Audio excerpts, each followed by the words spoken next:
Welcome to my channel guys. आज हम solve करेंगे इनवर्स ट्रिगोनोमेट्री के कुछ सवाल। तो चलो स्टार्ट करते हैं। इधर दिया है साइन इनवर्स 1/2। इसका वैल्यू क्या हो जाएगा?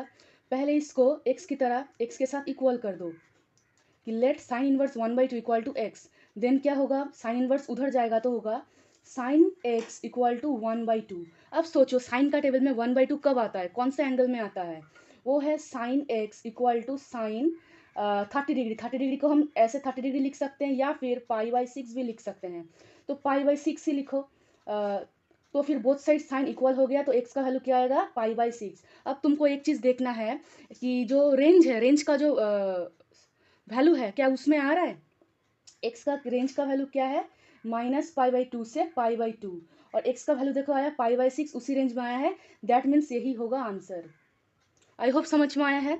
ओके। अच्छा, ये करने से पहले सबका प्रिंसिपल वैल्यू जो होता है वो जान लो, ठीक है? मतलब एक्स का जो वैल्यू होता है वो अगर इस रेंज में आता है तभी होता है वो प्रिंसिपल वैल्यू, ठीक है? तो साइन का प्रिंसिपल वैल्यू होगा, साइन इनवर्स का प्रिंसिपल वैल्यू होता है कि साइन एक्स को बिलोंग करना चाहिए -π/2 से π/2 के बीच, ठीक है? कॉस के लिए होता है, कॉस इनवर्स एक्स में कॉस के लिए होता है, कॉस एक्स को बिलोंग करना चाहिए 0 से लेके पाई के बीच में, 0 से लेके पाई के बीच में, ठीक है? और तुम्हारे टेन के लिए होता है, टेन इनवर्स एक्स में जो एक्स आता है उस एक्स के लिए होता है, एक्स को बिलोंग करना पड़ेगा -π/2 से π/2 के अंदर, ठीक है? उसके बाद कॉट का जो होता है वो है एक्स को बिलोंग्स करना है 0 से लेके पाई के अंदर, ठीक है? अब आता है कोसेक। कोसेक का जो होता है, कोसेक बिलोंग करता है -π/2 से π/2 के अंदर, बट इसके ये जीरो नहीं लेता, ठीक है? जीरो इसमें नहीं होता, ठीक है? बिकॉज जीरो होने से अनडिफाइन हो जाने लगता है, इसीलिए ये सब जो मैं दिखा रहा हूँ ये सब मैं प्रिंसिपल वैल्यू का रेंज दिखा रहा हूँ, ठीक है? मतलब हम आगे जब सम करेंगे एक्स का जो वैल्यू आएगा वो इसी रेंज में आना पड़ेगा, आना होगा, ठीक है? अगर नहीं भी आएगा तो हमको लेके आएंगे हम उसको। और सेक का जो होता है, सेक इनवर्स एक्स में एक्स का जो प्रिंसिपल वैल्यू होता है वो है 0 से पाई, बट इसमें π/2 नहीं होता, ठीक है? π/2 नहीं होता बिकॉज π/2 होने से अनडिफाइंड वैल्यू हो जाता है।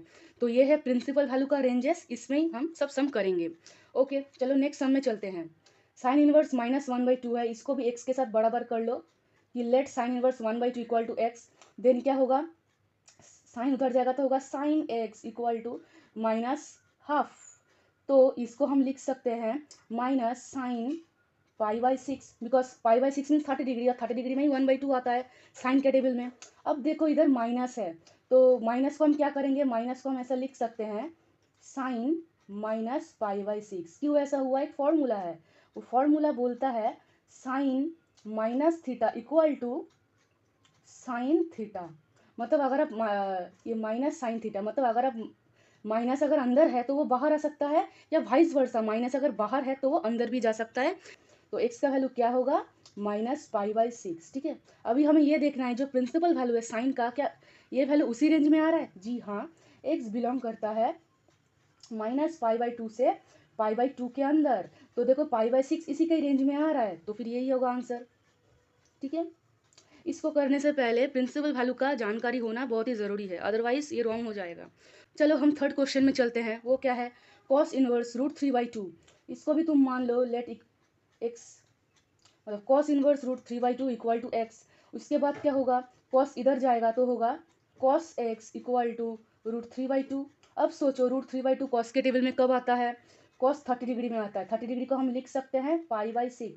पाई माने 180, 6 से डिवाइड कर दो 30 ही आता है, ठीक है? ये डिग्री वाला वैल्यू, ये रेडियन वाला वैल्यू। तुम चाहो तो डिग्री में भी कर सकते हो, मैं इधर रेडियन में कर रहा हूँ। तो एक्स का वैल्यू क्या आएगा? एक्स का वैल्यू आएगा π/6। अभी हमें देखना है कि ये जो प्रिंसिपल वैल्यू है क्या कॉस के रेंज में आ रहा है?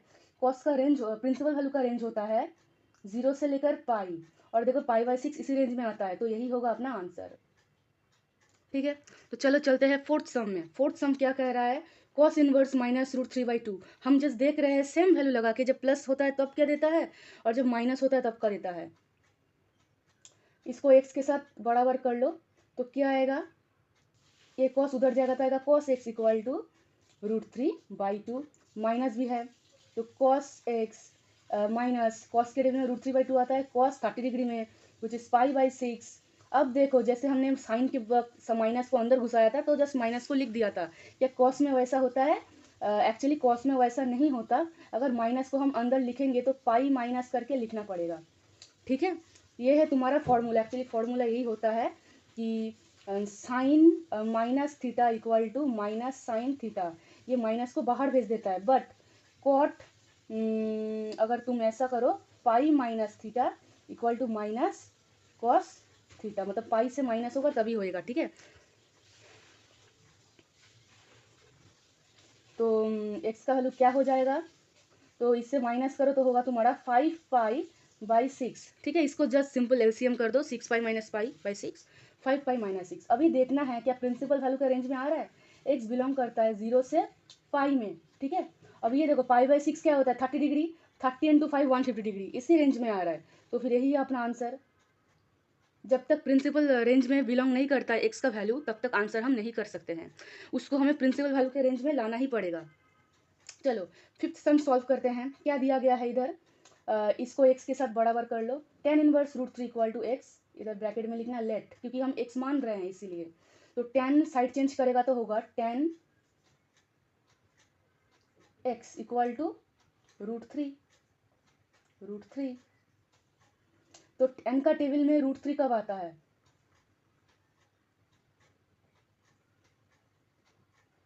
वो आता है tan 60 डिग्री में। 60 डिग्री मतलब क्या होता है?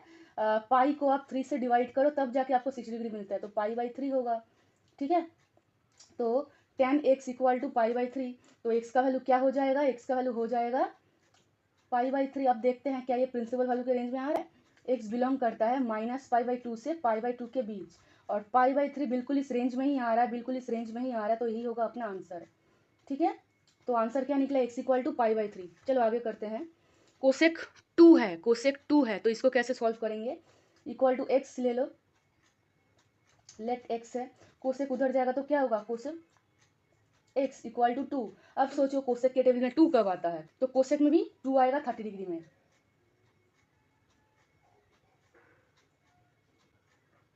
पाई/6। ठीक है, तो x का वैल्यू हो जाएगा पाई/6।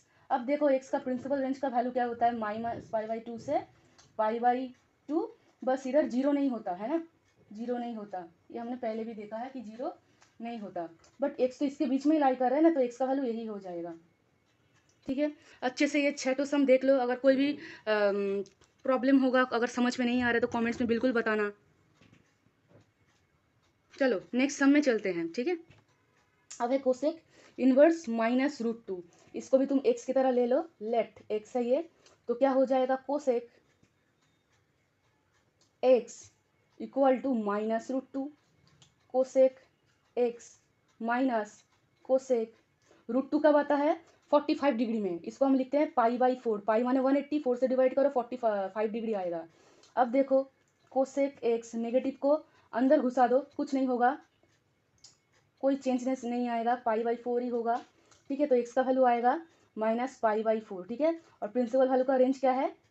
-पाई/2 से पाई/2, और 0 नहीं है, इधर मैं लिख रहा हूँ 0 नहीं है। ठीक है, 0 माइनस, तो यही होगा तुम्हारा आंसर। ठीक है, मतलब जैसे हमने कॉस में देखा था, अगर नेगेटिव को हम अंदर ब्रैकेट के अंदर लिखते हैं तो पाई से माइनस होता है, बट साइन में और कोसेक में ऐसा नहीं होता, टेन में भी नहीं होता। ठीक है, ये होता है कॉस में पाई से माइनस होता है, सेक में होता है, कॉट में होता है। अब है कॉट इनवर्स 1, इसको x की तरह ले लो, लेट कर दो, तो क्या होगा? Cot x equal to 1। Cot x, cot के टेबल में 1 कब आता है? वो है 45 डिग्री में आता है, तो कॉट पाई/4। तो x का वैल्यू हो जाएगा पाई/4। बहुत सिंपल था, बट प्रिंसिपल वैल्यू का रेंज लिखना है आपको, वो चीज़ आपको नहीं भूलना है। ठीक है, 0 से लेकर पाई। ठीक है, तो देखो पाई/4 इसी रेंज में आ रहा है, तो यही होगा आंसर। इसको भी x ले लो, लेट, तो कॉट x इक्वल टू -1, तो cot x equal to minus cot pi. ठीक है, तो देखो कॉट x माइनस को हम कैसे एडजस्ट करेंगे? देखो कॉट इधर होगा पाई माइनस पाई/4। ठीक है, तो पाई माइनस पाई/4 करोगे तो क्या होगा? कॉट 3 पाई/4, और इधर होगा कॉट x। ठीक है, x का जो प्रिंसिपल वैल्यू का रेंज है वो क्या होता है बेटा? 0 से लेके पाई होता है ना, तो एक्स इक्वल टू क्या हो जाएगा 3 पाई/4 हो जाएगा। देखो पाई/4 मतलब होता है 45 डिग्री, ठीक है। उसको 3 से इंटू करोगे तो क्या होएगा 135 डिग्री आएगा, जो कि इसी रेंज में आता है। तो अपना आंसर सही है, बिल्कुल भी गलत नहीं है, ठीक है। चलो आगे सम करते हैं। इसको एक्स की तरह ले लेते हैं, ठीक है। तो क्या आएगा सेक एक्स इक्वल टू 2/√3, ठीक है। अब सेक का टेबल में 2/√3 कब आता है? देखो सेक जो होता है वो कॉस का रेसिप्रोकल होता है, ठीक है। अब कॉस का टेबल √3/2 कब आता है? वो है 30 डिग्री में। तो सेक 30 डिग्री में 2/√3 आएगा। सेक 30 डिग्री माने पाई/6 है ना। ओके, तो एक्स का वैल्यू क्या हो जाएगा पाई/6। अब प्रिंसिपल वैल्यू का रेंज क्या था? प्रिंसिपल वैल्यू का रेंज था तुम्हारा 0 से पाई, बट कुछ माइनस होता है, पाई/2 माइनस होता है। तो देखो पाई/6 तो इसी रेंज में आ रहा है, तो एक्स का वैल्यू यही होगा अपना आंसर, ठीक है। चलो आगे देखते हैं। सेक इसको एक्स की तरह ले लो, तो सेक एक्स इक्वल टू -2/√3, इधर नेगेटिव आ गया, तो sec x equal to minus sec, ये तो तुम्हारा 30 डिग्री में आंसर आता है, तो पाई/6, ठीक है। अब सेक एक्स माइनस को अगर हमको एडजस्ट करना है तो क्या करेगा सेक पाई माइनस पाई/6, समझ में आया। तो पाई माइनस पाई/6 क्या होता है सेक 5 पाई/6, इसको एलसीएम माइनस माइनस करोगे तो यही आता है सेक एक्स। तो एक्स का वैल्यू आया 5 पाई-6, ठीक है। और प्रिंसिपल वैल्यू का रेंज क्या होता है 0 से लेके पाई, और माइनस पाई/2, बिकॉज पाई/2 नहीं होता। तो देखो पाई/6 होता है 30 डिग्री, 30 इंटू 5 होता है 150 डिग्री। अब 150 डिग्री तो इसी के रेंज में आ रहा है, ठीक है, तो ही होगा आंसर। ओके, अब 13th वाला सम हम सॉल्व करते हैं। 13th वाला सम क्या दिया गया है, इसको एक्स की तरह ले लो, लेट। अच्छा 13 वाला सम क्या है, देखो थोड़ा अलग है इधर, मतलब 12 तक हमने जो सम किया उससे काफ़ी अलग है ये। Cos inverse bracket cos bracket minus pi ऐसा है। तो इसको आगे कैसे सॉल्व करेंगे, वही एक्स मान के कर लो, ठीक है। तो क्या मिलेगा, कॉस इनवर्स उधर जाएगा तो होगा cos x equal to cos minus pi ऐसा होगा। देखो हमको पता है कि cos minus theta equal to cos theta होता है, राइट। कॉस माइनस को खा लेता है, जैसे साइन माइनस को छोड़ता है बट कॉस खा लेता है। तो ये क्या हो जाएगा, यही हो जाएगा, और एक्स का वैल्यू होगा पाई/6, यही है आंसर। समझ में आया। नेक्स्ट सम में चलते हैं। नेक्स्ट हम सम में क्या है, sine inverse sine pi 5 pi equal to x. इसको भी हम एक्स मान के लेट ले लेंगे, तो क्या हो जाएगा sine 5 pi equal to sine x हो जाएगा, ठीक है। अब देखो दोनों तरफ से साइन को अगर कैंसिल कर देंगे तो क्या मिलेगा, एक्स इक्वल टू 5 पाई/3 मिलेगा। पाई/3 होता है 6 डिग्री, इसके साथ अगर 5 को मल्टीप्लेट किया जाए तो आता है तुम्हारा 300 डिग्री, ठीक है। बट एक चीज़ याद रखना, ठीक है, कि साइन में जो प्रिंसिपल वैल्यू का रेंज होता है वो होता है -पाई/2 से पाई/2। इसका मतलब -90 से 90 डिग्री, लेकिन वैल्यू तो अपना दे रहा है 300 डिग्री, तो कहाँ से आएगा ये वैल्यू, कहाँ पर जाएगा। तो इसके लिए कुछ काम करना पड़ेगा। इसको हम लिख सकते हैं, पहले साइन एक्स को लिख दो, देन लिखो sine 6 pi minus pi divided by 3, और ये तो रफ वर्क है, समझ में आया। 6 पाई माइनस पाई बाई 3। तो देखो साइन एक्स इक्वल टू 6 पाई को 3 से डिवाइड कर दो, क्या आएगा 2 पाई माइनस पाई/3। ओके, 2 पाई मतलब क्या होता है, 2 पाई माने इधर से इधर जाएगा तो 1 पाई, इधर से इधर जाएगा तो 2 पाई, और माइनस करोगे तो वो आप फोर्थ क्वाड्रेंट में ही करोगे। -पाई/3 माने -6 डिग्री आप कर रहे हो, तो आप फोर्थ क्वाड्रेंट में ही बैठे रहोगे ना, फर्स्ट क्वाड्रेंट में तो आप जा ही नहीं पाए। अब देखो फोर्थ क्वाड्रेंट में साइन क्या होता है, फोर्थ क्वाड्रेंट में साइन नेगेटिव होता है, राइट। तो नेगेटिव बाहर निकलेगा और साइन पाई/3 होगा, ठीक है। या आप ऐसे भी लिख सकते हो sine x equal to sine -pi, ठीक है। तो दोनों तरफ से साइन काट दो तो एक्स का वैल्यू आएगा -पाई/3। समझ में आया। क्यों ये नेगेटिव आया, क्योंकि 2 पाई करने से हम एक चक्कर लगा रहे, 1 पाई इधर 1 पाई 360 आ गया, -पाई/3 वो तो हम फोर्थ क्वाड्रेंट में आ गए ना। फोर्थ क्वाड्रेंट में तो कॉस पॉजिटिव होता है, सेक पॉजिटिव होता है, साइन तो नेगेटिव होता है, इसलिए बाहर नेगेटिव साइन चला आया, और साइन पाई/3। अब साइन को मैंने अंदर घुसा लिया, ऐसे हम पहले भी देखे हैं कि sine minus theta equal to minus sine theta, हमने देखे हैं, तो हम ऐसे लिख सकते हैं। तो हमने ऐसे लिखा, देन दोनों तरफ से साइन को रिमूव कर दिया, एक्स का वैल्यू आया -पाई/3। और एक्स का जो प्रिंसिपल वैल्यू का रेंज है वो क्या है, पहले भी बता चुकी हूँ, -पाई/2 से पाई/2। देखो इसमें ये लाई कर रहा है, तो यही होगा आंसर। x इक्वल टू -π/3, यही होगा आंसर। चलो 10 के लिए कर देते हैं, tan इनवर्स 10 5π/6, इसको x मान लेते हैं, तो tan x equal to tan 5π/6, ठीक है। 5π/6 का अगर डिग्री में आप वैल्यू निकालोगे तो आएगा 150 डिग्री। π/6 होता है 30 degree, 30 degree into 5 150 degree. But x का जो प्रिंसिपल वैल्यू का रेंज होता है वो होता है -π/2 से π/2 का रेंज होता है, समझ में आया। ये वैल्यू तो ज़्यादा हो रहा है, इस रेंज में तो आ ही नहीं रहा है, तो क्या करोगे, tan x equal to tan, अब इसको लिख सकते हो 6π - π, देखो 6π से पाई माइनस करोगे 5π आता है, तो ऐसे थोड़ा ट्रिक आपको अप्लाई करना है। tan x इक्वल टू 6π को 6 से डिवाइड कर दो तो क्या निकलेगा, 6 कट जाएगा, पाई आएगा -π/6। अब देखो ये कौन सा रेंज में आ रहा है, ठीक है। इधर से इधर जाओगे तो क्या आता है, पाई आता है, उससे अगर -π/6 यानी 30 डिग्री माइनस करोगे तो आप सेकंड क्वाड्रेंट में ही बैठे हुए हो, सेकंड क्वाड्रेंट में, लेकिन tan नेगेटिव होता है, ठीक है। तो tan x नेगेटिव बाहर आएगा, tan π/6, राइट, समझ में आया है, ओके। अब tan x नेगेटिव को कैसे एडजस्ट करेंगे, नेगेटिव को ब्रैकेट के अंदर लिख दो, ऐसे लिख दो, ठीक है। तो x का वैल्यू आएगा -π/6, x का जो प्रिंसिपल वैल्यू है यानी -π/2 से π/2 के बीच में ही ये लाई कर रहा है, तो ये आंसर है इस क्वेश्चन का, ठीक है। अब लास्ट क्वेश्चन है, आई होप आप सबको 15 तक हमने सॉल्व किया, समझ में आया है। तो चलो लास्ट क्वेश्चन भी सॉल्व कर लेते हैं। ये इक्वल टू एक्स लेट, तो cos x equal to cos 13π/6, ठीक है। cos का जो प्रिंसिपल वैल्यू का रेंज होता है वो है, x बिलोंग करता है 0 से लेके पाई cos में, ठीक है।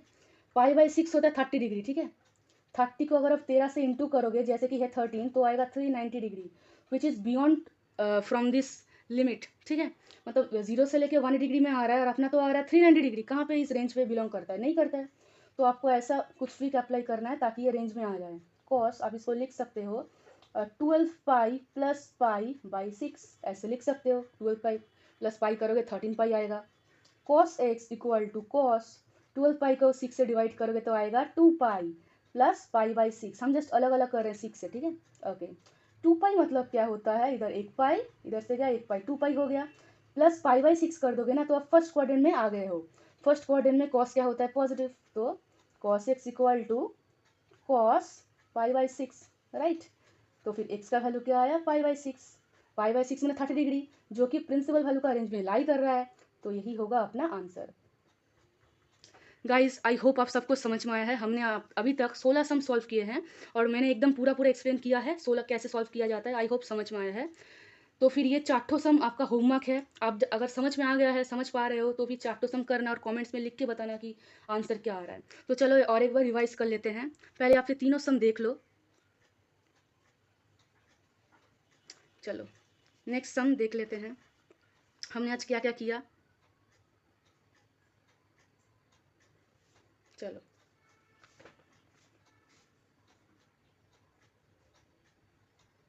Thank you for watching my video guys, thank you.